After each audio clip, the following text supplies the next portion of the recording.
In this video, we're taking a deeper look at Mars in astrology and human design and how this energy reflects growth, learning, and the process of maturing through experience. Mars represents what a person learns through action. It reflects the areas of life where growth happens over time. This energy can begin with a sense of immaturity.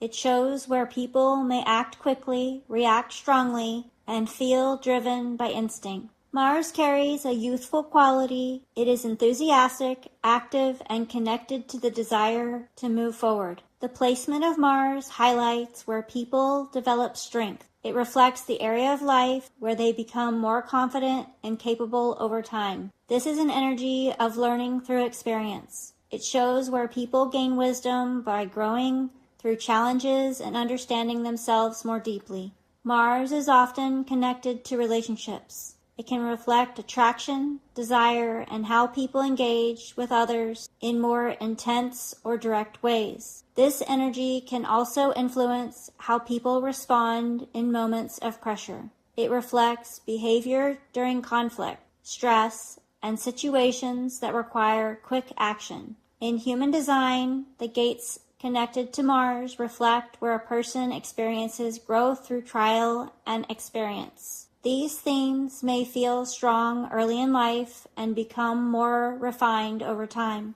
Mars can feel intense in the earlier stages of life. It may bring moments of impulsiveness or strong reactions. Over time, this energy becomes more steady. It shifts from instinctive reactions into thoughtful and deliberate action. This process of growth often unfolds through the early and middle stages of life. By the time people reach greater maturity, Mars can become a source of strength and wisdom. Mars also reflects action and movement. It shows how people assert themselves and how they take initiative in life. The more people understand their Mars, the more they can recognize where they are learning and how their experiences are shaping their strength.